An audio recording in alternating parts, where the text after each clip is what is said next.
ఇప్పుడేం రష్మిక మందన్న సాధారణ హీరోయిన్ కాదు. బాక్స్ ఆఫీస్ బ్లాక్ బాస్టర్స్ వేల కోట్ల వసూలతో ఆమె పేరు టాప్ లిస్ట్ లో ఉంది. చాలా హీరోయిన్లు పేరు డబ్బు కోసం పరుగులు తీస్తుంటే రష్మిక మాత్రం ప్లానెడ్ గా రెండింటినీ కలిపి సంపాదించుకుంటుంది. కుబేరా సినిమా ద్వారా ఆమె మరోసారి తన పాన్ ఇండియా స్థాయిని నిరూపించింది.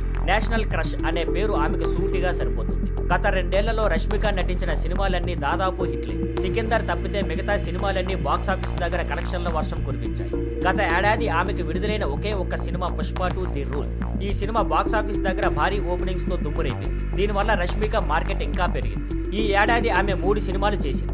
సికిందర్, చావా, కుబేరా. సికిందర్ తప్ప మిగతా 2 సినిమాలు హిట్ అయ్యాయి. వీటి విజయంతో ఆమె కెరీర్ చుట్టూ పాజిటివ్ వైబ్ ఏర్పడింది. తెలుగులో చలో సినిమాతో ఎంట్రీ ఇచ్చిన రష్మిక గీతా గోవిందంతో స్టార్ హీరోయిన్ గా మారిపోయింది. ఆ తర్వాతి సినిమాలతో తనకు మంచి పేరును సంపాదించుకుంది.